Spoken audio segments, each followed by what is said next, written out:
Hey, welcome back to Upside Down World. I'm your host, Victor Savel, and today we're going to talk about a dreaded topic that I just want to get through this and probably not talk about this specific topic for a while. But it's been brewing for a long time. I've been through a couple years of watching this happen, and yes, the topic is AI. So first of all, in my opinion, AI is not the right term for this technology.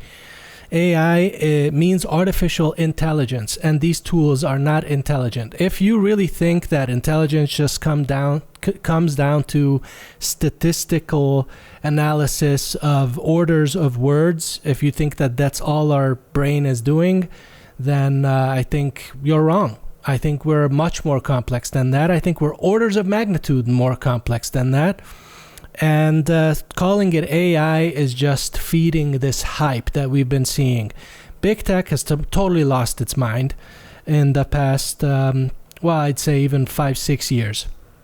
And I'd like to take a couple of examples, go through this, take a look at some amazing posts over there on the wonderful cesspool of LinkedIn, and what the amazing AI CEO business entrepreneurs are saying, how they're feeding into this completely BS vernacular that they're saying. So let's take a look. Let's just go through this because this video is going to be way too long. Let's start here. So I like to call these tools machine learning tools, right? You can even go as far as generative, because they do generate stuff. Generative models, I could even say that. But I don't really like to call it AI because I think blowing that term on AI this early was such a waste. You could have waited the next couple decades until we really come up with something that resembles real actual intelligence more. It's not just words being put together with large language models or these diffusion methods that image generators are using. They're not at all how I would imagine that our real actual intelligence works in our mind. So rewind time a little bit and let's look at a couple other bubbles that AI has taken part in. Okay, so my qualms with AI, besides the terminology, is that it's just the biggest scam I think we've ever seen in technology. And let's look at the two other scams that happened before this. And maybe scam is too harsh of a word. I like to call it that, but it's not really a scam because you do get something. It's not like they're taking your money for nothing, but it's way overblown. It's under-delivering an over-promised item. And the first one of these examples was crypto. Let's see real quick what happened to it. Huge hype. Everybody got involved. It was full of scams. People got lost their entire life savings. And now it kind of distilled back down into like the background. It's like the cosmic background radiation. It's always there now. But it kind of found its little sector of application, right? Maybe, criminals use it a lot to send money among each other. Just like the stock market, you can get in and basically play with it, bet on it, and hopefully you get money back. There are applications for it, like the technology of blockchain is actually pretty interesting and really cool for some like niche applications. But did it change the entire financial market of the entire planet and decentralized and all this stuff? No. Was that the hype in the beginning? Yeah, it was the major hype about it. How much power is it costing us to run these blockchains at this point? Don't look it up because you might get surprised how much energy we're wasting on a technology that's basically could be done way cheaper than it was. So it's just billions of dollars down the drain for computers working out really complex mathematical equations that then get tossed away and mining these coins. I mean, this is insane. Meanwhile, a lot of people made a lot of money, and now since then the big players have exited this game, and either they're in prison or they've moved on to other ventures that are maybe not so risky. Right now the government's coming in, there's going to be regulation, whatever, so that bone has been chewed dry, right? The next bone was metaverse. when good old Zuckerberg decided to completely change this company from Facebook to Meta, conveniently right around the Cambridge Analytica insanity. Kind of weird how that all just lined up at the same time. He makes a huge bet on the metaverse. I lived this very excited. At this moment, this time was very exciting for me because I am in graphics technology, right? So imagine this. Why am I so passionate about this, right?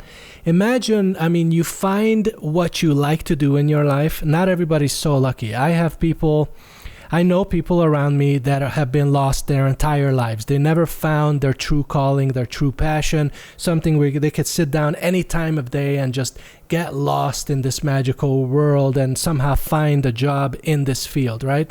I'm super lucky to have found what I really enjoy doing. And when you see an entire industry like that threatened to be just completely being gone, or being all the years of knowledge you've accumulated is going to just be tossed right out the window, like typewriters used to be a thing, right? Until we had computers. It's kind of a big deal. It can paralyze you, so you can get scared. You could be depressed about it. You could get paralyzed from like, what am I supposed to do? Do I pivot out of this? Like, I just turned 40. I need to be in a field for another 30 years, hopefully, where I could use my experience and accumulate experience over time, right? You don't want to pivot out of your, not only your passion, but what you've spent your whole life aspiring towards. You don't want to surprise pivot out of that at 45 and start learning HVAC installation, right? So I took it very, very hard. And my excitement, I'll just draw you a little curve right here. I went super excited when it released these AI tools, right? And then I went down deep into just depression, right? It was hardcore depression at first, just when I'm realizing, you know what? These tools are going to take my job because they're only going to get better and better and better, right? Now let's take a look at why that might not be the case. I'm going to draw some circles on the screen now. The people that are making media and content using AI or not, and then we have people that consume the content. So let's break up population like that, right?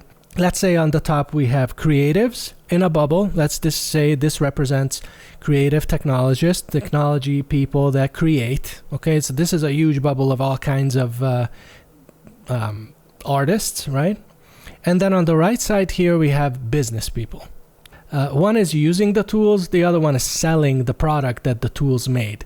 Okay, so the business people and the creative people, they are not very aligned on everything here, because the business people want to make more money.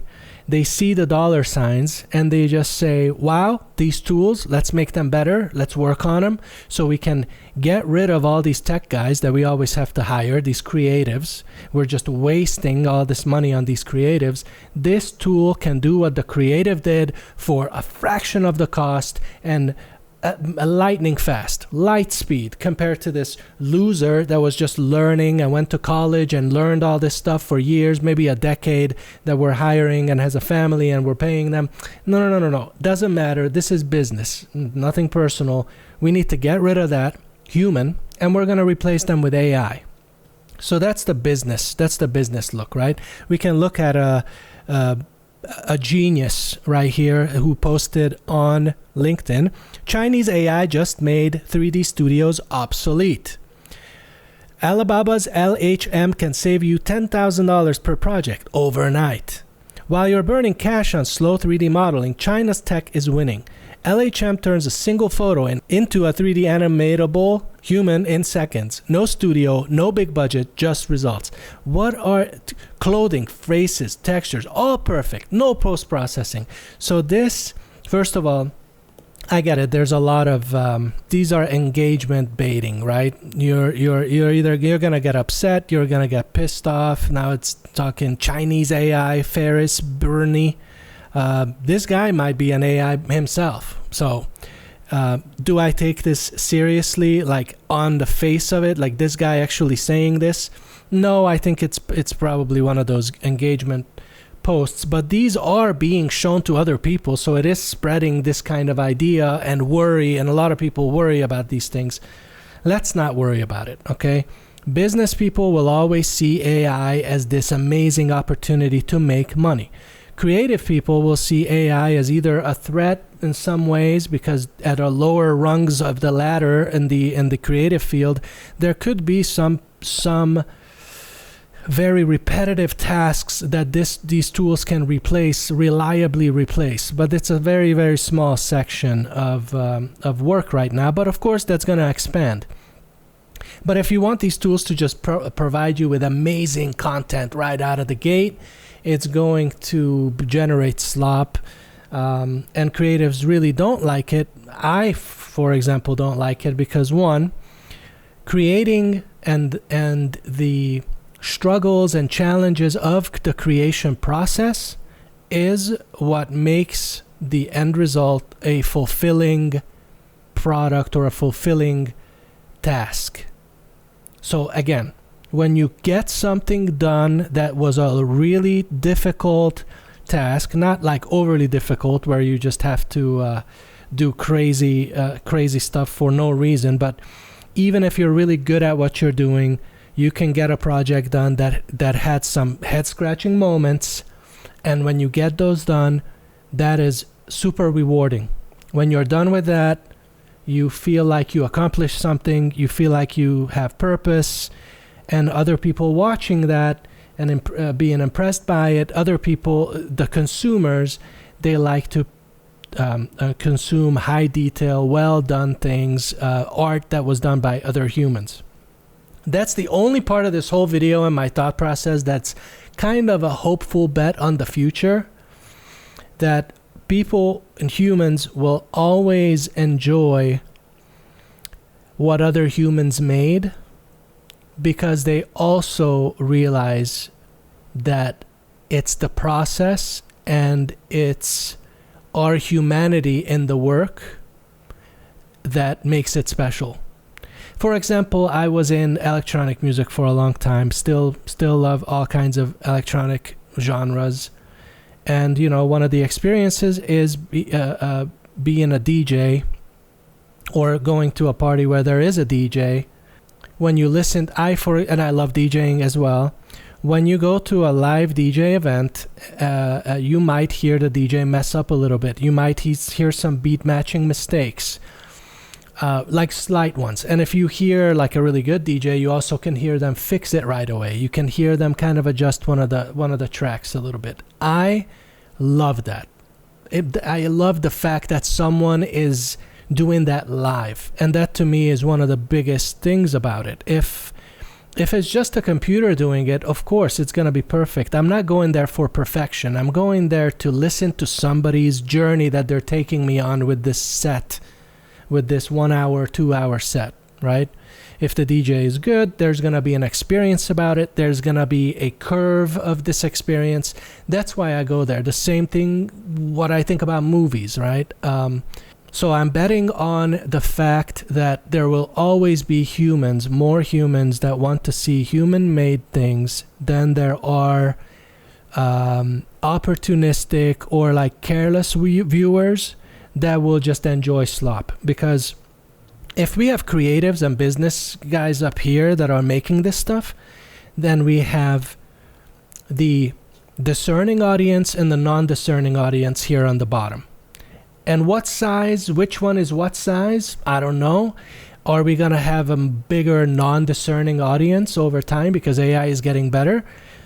Audience that really doesn't care whether it's made with AI, as long as the thing is good. I don't care if that person on the screen I just watched act actually exists or not. If it was a great performance, do I care? Do I care that a person never got paid or studied or did that when they're on the screen? Maybe I won't care. If it's good enough, and maybe it's Robert De Niro from his like 40s and he's acting amazing, maybe I won't care. I don't know. We'll see when we get there. I would still be kind of cringed out from... I think if you ask me whether I would enjoy it, it's a little different, because I might enjoy it just for the technical parts of it. Like whenever I go watch a movie now, or I mean now, in the past decade, I've never really, I of course pay attention to the story, but I look at the way that it's done. I kind of try to look behind look at the technical details, look at the shots, the framing, the lighting, cinematography in general, color, visual effects. I kind of break it down when I'm looking at it, and I find a bunch of mistakes, but that's to me what makes it special and makes it a whole piece. The mistakes and the imperfections in there add to it as a whole and actually make it more valuable to me, and I think for a lot more people. So don't get overly depressed about the hype. And the other big point I wanted to say about this is because I want to make these videos that I make for you guys more not just entertaining, maybe informative, but also positive. Because look, in this day and age, we can get depressed about a lot of things. Life is pretty upside down right now for a lot of people. Now is the good time to kind of keep each other propped up, positive, team up with one another, get ideas going, inspire one another, keep the hope high, because we all need it. I think we all need it, and there's plenty of content out there that's doom and gloom, hyping something without a brain cell, or doom and glooming about it. I think we can walk a nice sober path right down the middle, look at the good and the bad, maybe use some of these tools that are ethically done. For example, a couple examples here. SideFx Houdini software is using some machine learning. They're not calling it AI, but they're calling it machine learning tools and features that replace some of the really tedious things that artists have to do that slow them down already. Adobe also does this, have done this for a long time with like the Roto tool, the Roto brush. When you have to go frame by frame and like draw a mask around the person, that's just like a mind-numbingly boring and tedious process. A tool that can just go from one frame to the next and detect the same shape and already draw the shape for you is like an amazing time-saving thing, and there's not much, there's no negatives on having a tool like that. That's a great application of a tool. It keeps the artist, speeds up the artist, and also keeps the artist in full control. Because again, the process of the creation is what keeps the artists happy. Another example, if you wanted to learn pottery, and let's say you go to a shop where they're making these amazing pots with this like spin wheel thing. I've always wanted to try it. One day I want to make one. Imagine you want to do it because you want to touch this thing, feel it with your hand, and someone comes up and says, hey, you don't actually even have to get your hands dirty anymore to make pots. You know, you just like come up to this box, speak into it, tell it what kind of pot you want to have. You can even show it a picture, and it's going to just make the pot for you. Okay, great. That's cool, but I didn't make that pot. You know what I mean? I just typed into a large language model and out popped something. How can you feel like you made that? You didn't. Okay, I didn't want to make this video this rambling, but the two takeaways here is one, machine learning is going to mature and take its place in this grand sandwich of creative work. There are going to be great generative tools that make a lot of sense and can speed everybody up, and it will make sense for both the business side and the creative side. And it will not piss the audience off, and it'll just be good for everyone. And that's where we need to steer this ship, is right there where it benefits everybody. Another kind of mini take on this is there might be a day where the knowledge that you have today, and if you keep at this in the next decade, the knowledge that you keep by being active in the field will be paid off a lot more, tenfold in the future, when there's a lot less people who know how to do these these creative projects the real manual way, the manual actual way where you have control over every small tiny step in the process. So by hanging in there, this job might be more valuable later. So that's my takeaway. Hang in there. I'm so glad I'm done with this. I don't want to talk about this the next couple videos, the next like 3, 4, 5 videos. No AI, no machine learning. We're going to talk about good, cool things. If you guys like to comment on my videos, I'd like to be engaged in comment sections, of course. And not only do I want to respond to you, but maybe I can respond to you here on the end of the videos. Opticlore says, fascinating explanation of the current state of tech. I was aware as an outsider, but I always just thought of AI being the main cause of collapse. But this video explained so much more on the topic. And he goes on, and thank you so much, Opticlore. Full disclosure, Opticlore is a great friend of mine, so thanks, Christian, for watching. 12 la la ha ha says, sick setup, man. Good things always come when you least expect it. Thank you. And that's true. Good things come if you work hard for them. That'll wrap this video. Thanks for watching. Like, comment, subscribe. Patreon coming soon. Bye. What's up? You made it. Thanks for coming by. We both made it. Let's do this. Oh my god. Oh my god. I gotta be creative with these intros. I gotta be more creative.